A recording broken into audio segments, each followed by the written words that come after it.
இந்த உலகத்தில் எனக்கு எதுவுமே இல்லை, என் நாடகத்தை முடித்து வை, என்னை உன்னோடு கூட்டிக் கொண்டு போய்விடு ஐயனே.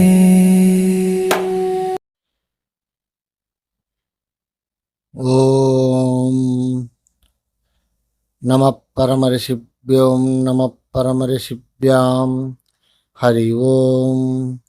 குருர் பிரம்மா குருர் விஷ்ணு குருதேவோ மகேஸ்வரः. குரு சாட்சாத் பரம் பிரம்மம் தஸ்மை ஸ்ரீ குருமூர்த்தயே நிமைதம். ஸ்ரீ தட்சிணாமூர்த்தயே. ஓம் சிவாய நம.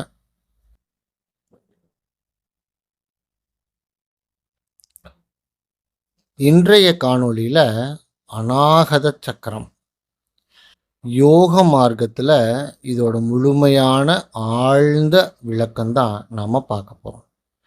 அது மட்டும் இல்லாமல் இந்த சக்கரத்திற்கான மந்திரங்கள், ஆசனங்கள், சக்தி நிலைகள், ஆன்மீக அனுபவம் அனைத்தையும் இந்த காணொளியில் நாம் பார்க்கலாம்.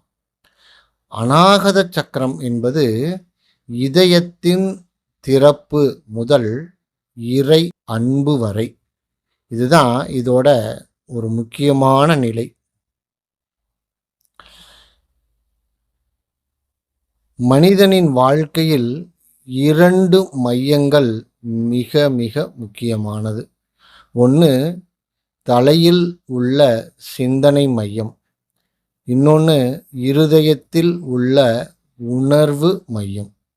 இந்த 2க்கும் இடையே தான் ஒரு பாலம் உள்ளது. அதுதான் அநாகத சக்கரம். அநாகத என்றால் தட்டாமல் எழும் ஒளி, அன்ஸ்டோக் சவுண்ட் அப்படின்னு சொல்கிறது. அதாவது வெளியில் இருந்து அல்ல, உள்ளிருந்து எழும் ஆனந்தம். இதுதான் இதனுடைய ஆழ்ந்த விளக்கம். அநாகதனா அடிபடாமல் எழுப்பும் ஒளி. சாதாரண ஒளி 2 பொருள்கள் மோதினால் உருவாகுது. ஆனால் இந்த அநாகதம் அப்படின்றதுக்கு இந்த ஒளியானது எந்த வெளிப்புற காரணமும் இல்லாமல் உள்ளிருந்து எழும் நாதம் அப்படின்றதான் இதற்கான ஆழ்ந்த பொருள். யோக ரகசியம் என்னன்னா, ஆழ்ந்த தியானத்தில் நீங்கள் ஒரு ஒளி கேட்க ஆரம்பிப்பீர்கள். ஓம் அப்படின்றது போல ஒரு அதிர்வு. அது மென்மையான ஒரு நாதம். அது இடையிறாத ஒரு ஓசை. இது மன கற்பனை கிடையாது, இது உயிர் சக்தியின் நாதம். அதுதான் நாத யோகம் அப்படின்னு யோக மார்க்கத்தில் விளக்கம் சொல்கிறாங்க. அநாகத சக்கரத்தின் அடிப்படை என்னன்னா, இது மார்பு பகுதியின் மையத்தில் இருக்குது. அதாவது ஹார்ட் சென்டர் அப்படின்னு சொல்கிறாங்க. இருதயத்திற்கு மிக அருகில் இருக்கிறதுனால இதை அப்படி சொல்கிறாங்க. இது காற்றின் தத்துவத்தை அடிப்படையாக கொண்டு இயங்குது. அதாவது ஏர் எலமெண்ட். இது சில யோக சாஸ்திரங்களில் பச்சை நிறமாகவும் அல்லது இளஞ்சிவப்பு நிறமாகவும் குறிப்பிடுறாங்க. இதற்கு 12 இதழ்கள் இருப்பது போல இதற்கு உருவகம் கொடுக்குறாங்க. ஆனால் நிறைய பேர் என்ன சொல்கிறாங்கன்னா, இதயம்தான் அநாகதம் அப்படின்னு நினைக்கிறாங்க. ஆனால் உடல் இதயம் இரத்தத்தை சுத்திகரித்து பம்ப் பண்ணுது. ஆனால் அநாகதம் உயிர் உணர்வு மையம். அந்த வித்தியாசத்தை நாம் உணர்ந்துக்கணும். அநாகத சக்கரம் இருதயம் கிடையாது. இது நம்மளுடைய உடலின் மைய பகுதியில் இருக்கக்கூடிய ஒரு சக்தி நிலை. தியானத்தில் இதோட உண்மையான அனுபவம் மார்பு மையத்தில் ஒரு வெப்பம் ஏற்படுவது போல இருக்கும். அது மெதுவாக விரிவடையும். ஒரு இலகுவான உணர்வு ஏற்படும். இதுதான் இந்த சக்கரத்தினுடைய செயல்பாடு ஏற்படும். இதயம் என்பது நினைவுகளும் உணர்வுகளும் சேமித்து வைக்கும் ஒரு மையம். இந்த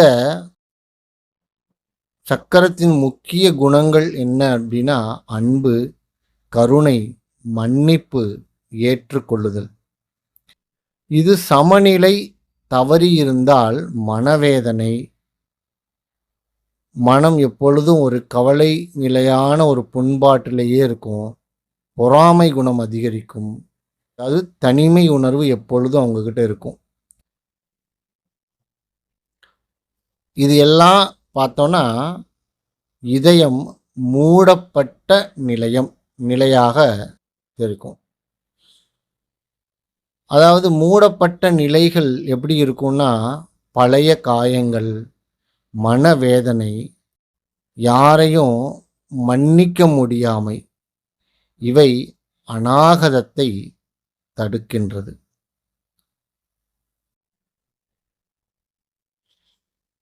இந்த மூடியிருக்கும் இந்த அநாகத சக்கரத்தை திறக்கும் வழி என்ன அப்படின்னா மன்னிப்பு, ஃபர்கிவ்னஸ், ஏற்றுக்கொள்ளுதல், அக்செப்டன்ஸ், நன்றி உணர்வு, கிராட்டிடியூட்.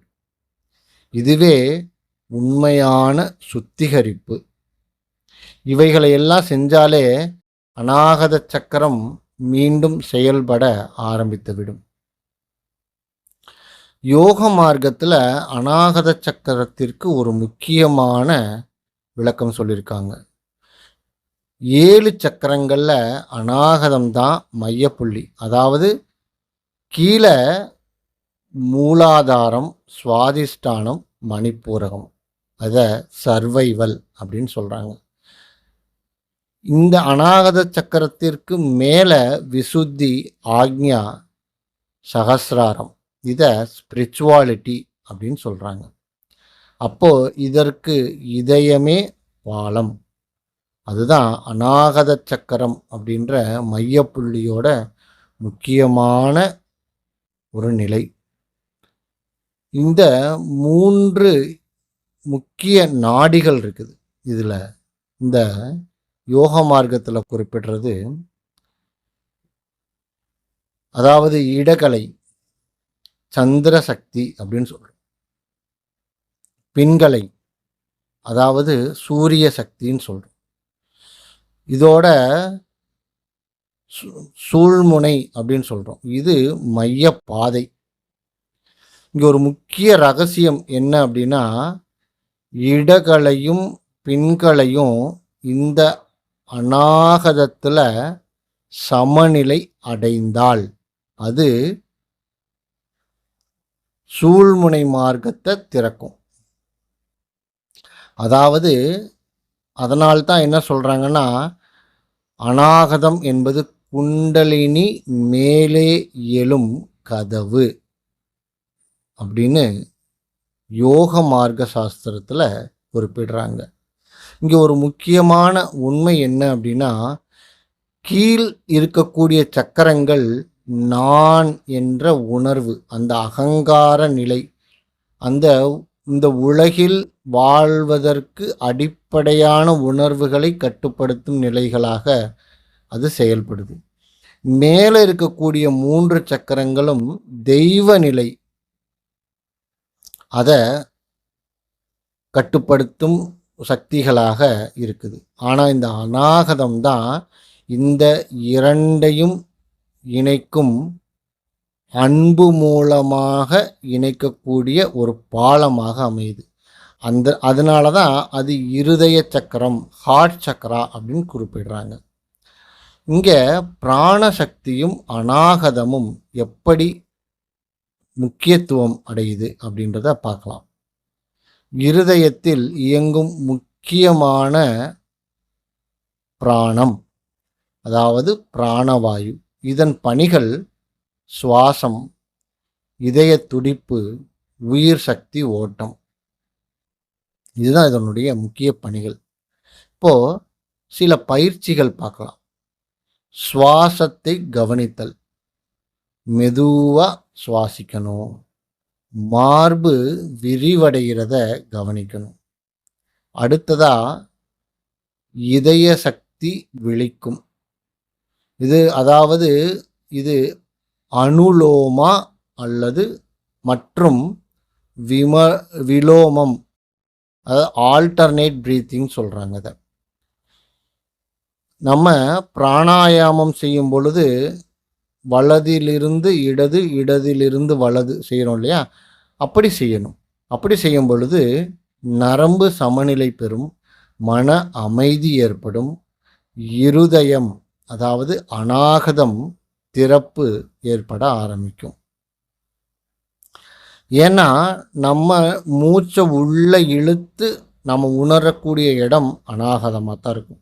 அதற்கு கீழ் நம்மளால் செல்ல முடியாது. நம்ம அதுக்கு கீழே அதை கற்பனை பண்ணலாம். ஆனால் அநாகதம் வரைக்கும் நம்மளால் அதை உணர முடியும். இங்கே சில பீஜ மந்திரங்கள் குறிப்பிடுறாங்க. நல்ல மூச்சை இழுத்து யம்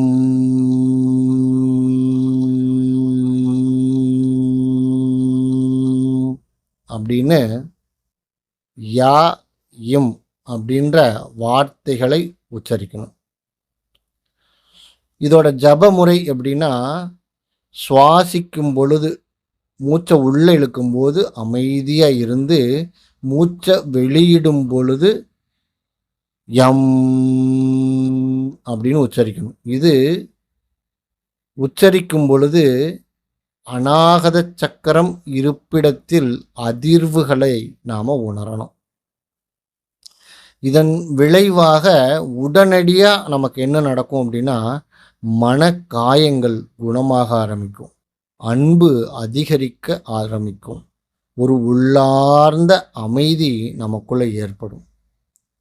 இப்போ சில ஆசனங்களை பார்க்கலாம். இருதயத்தை திறக்கும் முக்கிய ஆசனங்கள். புஜங்காசனம், அதாவது மார்பு திறப்பு.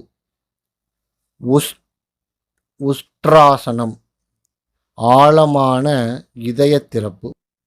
அடுத்தது மாத்தியாசனம், நுரையீரல் மற்றும் இருதயம் சுறுசுறுப்பு. ஒரு முக்கிய குறிப்பு என்னன்னா, இதை எல்லாத்தையும் ரொம்ப மெதுவாக செய்யணும். சுவாசத்துடன் இணைத்து இதை செய்யணும். இந்த ஆசனங்கள் செய்யும் பொழுதும் இந்த அநாகத சக்கரம் சக்தி இன்னும் அதிகரிக்கும். இதோட சக்தி நிலைகள் அப்படின்னா, மூடப்பட்ட நிலையில் அன்பு இருக்காது, பயம் இருக்கும், நம்பிக்கை இருக்காது. இது சமநிலையாக இருந்தால் சுயமாகவே நமக்கு ஒரு அன்பாக இருப்போம், பிறர் மேலே கருணையாக இருப்போம், ஒரு அமைதியாக இருப்போம். இது உயர்ந்த நிலை, அதிகபட்ச நிலையில் இருந்தால் நிபந்தனையற்ற அன்பு இருக்கும், தெய்வ உணர்வு வெளிப்படும், ஒன்றுபட்ட ஒரு நிலை நமக்கு ஏற்படும், நான் கரைந்து நாம் என்ற நிலை ஏற்படும். இதனால தான் ஆன்மீகத்தில் இந்த அநாகத சக்கரத்தை அடைந்து உயர்ந்த நிலையில் அடைந்தவர்கள் எப்பொழுதும் நான் என்று சொல்ல மாட்டோம், யாம் அல்லது நாம், நமக்கு அப்படின்ற வார்த்தைகள் தான் சொல்லுவாங்க. இதை சைவ சித்தாந்தத்தில் அடியேன் அப்படின்னு சொல்கிறோம் இல்லைங்களா? அதற்கு காரணம் இதுதான். ஒரு நிலையாக நாம் கொள்ளலாம். இங்கே ஒரு ஆன்மீக உண்மை கொஞ்சம் சிந்தித்தோம் அப்படின்னா, அநாகதம் திறந்தால் நீங்கள் பிறரை நேசிக்கவில்லை, நீங்கள் அன்பாகவே மாறுகிறீர்கள். அன்பு என்பது உணர்வு அல்ல, அது உங்களுடைய இயல்பு. இதை முதல்ல நாம் புரிஞ்சுக்கணும். நாம் பொதுவாக நினைக்கிறது என்னன்னா, அன்புன்றது ஒரு உணர்ச்சி. ஆனால் யோகத்தில் அன்பு என்பது உயிரின் இயல்பு அப்படின்னு சொல்கிறாங்க. இங்கே வேறுபாடு என்னன்னா, அன்பை உணர்ச்சியாக பார்க்கும்போது வருது போகுது. ஆனால் ஆன்மீக அன்பு என்பது நிலையானது. அநாகதம் திறந்தால் நீங்கள் யாரையாவது நேசிப்பது இல்லை, நீங்களே அன்பாக மாறிடுவீங்க. உதாரணம் பார்க்கலான்னா, சூரியன் ஒளி கொடுக்க முயற்சி செய்யலை, அது இயல்பாகவே ஒளிருது. அதை போல தான் இந்த அநாகத சக்கரம் திறந்துட்டா நீங்களே அன்பாக மாறிடுவீங்க. இந்த அநாகதமும் அகங்காரமும் ஒரு கம்பேர் பண்ணி பார்த்தோம்னா, கீழ் சக்கரங்கள் நான் என்பதை மையமாக கொண்டு இயங்குது. மேல் சக்கரங்கள் அறிவு என்ற நிலையை மையமாக கொண்டு இயங்குது. ஆனால் இந்த அநாகதம் மட்டும்தான் நான் என்ற நிலையை இழந்து நாம் என்ற எண்ணத்தை நிலையை நோக்கி போகும். அந்த நாம் என்ற நிலை வரும்பொழுது நான் என்ற அகங்காரம் அங்கே ஒடுங்கிரும். அதற்கப்புறம் அங்கே நான் என்ற நிலையே இருக்காது. உண்மையான மாற்றம் எப்படின்னா, நமக்குள்ளே இருக்க ஈகோ லவ்வாக மாறிடும், கண்ட்ரோல் சரண்டர் ஆயிரும், ஃபியர் ட்ரஸ்ட் ஆயிரும். அநாகதத்தின் மூலம் ஒரு தெய்வ அனுபவம் எப்படி இருக்கும் அப்படின்னா, பல ஆன்மீக மரபுகள் என்ன சொல்லுதுன்னா, கடவுள் இருதயத்தில் குடியிருக்கிறார்.